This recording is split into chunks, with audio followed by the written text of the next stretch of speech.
I sat there just before you stood, and the Attorney General and I were speaking about the very unfortunate circumstance that was a 17-year-old boy facing murder charges in this country yesterday. And I thought to myself that this is truly the story of two Barbados. That this fine gentleman has emerged and has been able through discipline, hard work, capacity, mentorship to rise to where you are today, as compared to others who choose a different path, is a story that I want all Barbadians to reflect upon. The choice is yours, for your children and for yourself. And I could not want a better metaphor, a better example to show people what is possible in this country. We have taken decisions equally, and I announced it a few months ago that we will be expanding the Barbados Defence Force by the time we reach 50 years old to be able to reach 800 persons. I've said over and over that the problem is not young people wanting to do risky things. That happens all the time. That has been so as long as the biological clock has been with us.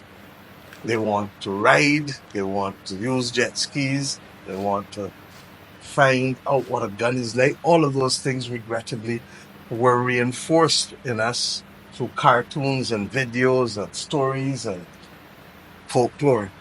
But we live in a different world. And the tools that are there, in the same way that in slavery, the offense of unlawful possession shifted the burden of proof to the person holding a tool that was intended to be able to limit the power of those who could fight back. We have now the reality that there are tools available to people that have a disproportionate impact on our lives. I will speak to the country later this week on this whole issue of citizen security. But today, I could not let today pass without highlighting what is possible. A fine young man who rises to the highest ranks in this country, or young men who want a pathway to either Coral Ridge, Westbury Cemetery, or Dodds. The choice is ours.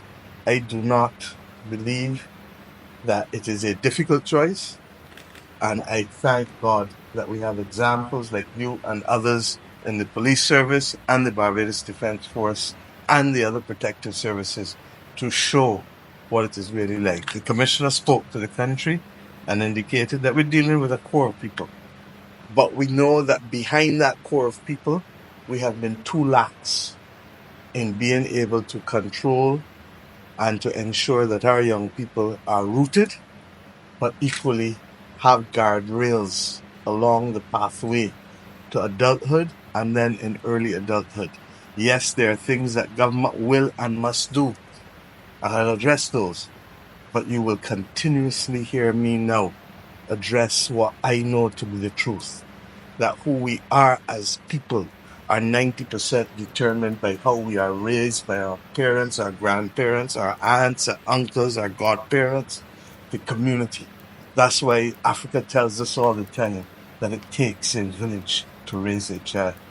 I have every confidence that this fine gentleman, and tomorrow I'll be able to call him a different rank, but today Lieutenant Colonel Lovell will help us, along with the team, Commander Peterson and others, to be able to ensure that the excellent work done by Commodore Sherlin in helping to bridge the transition of the Barbados Defence Force at this very, very unique time in our history, where from COVID right back through to the recovery from the climate crisis events or the volcanic eruptions the Barbados Defence Force has shown that every step of the way it has been an essential component in the governance of this country. And as we seek to modernize its operations further, I have every confidence that Lieutenant Colonel Lovell and Commander Peterson, having worked with Commodore Sherlin, that there is going to be a seamless transition at the very time when the country needs the Barbados Defence Force more than ever to stand up and to play its role not just in citizen security in its broadest sense, but also in the efficiency and protection of the country from cybersecurity back to normal security. So thank you and congratulations. I spoke a little longer than I intended, but the metaphor of that picture yesterday and today is fully imprinted in my head, and I felt a need to share it with Bajans, especially Bajan parents and grandparents. This could be your child and grandchild once we put all of the guardrails and routing and the mentorship in place, as was done for the majority of us. And I know that the president herself can tell these stories better than any of us in there.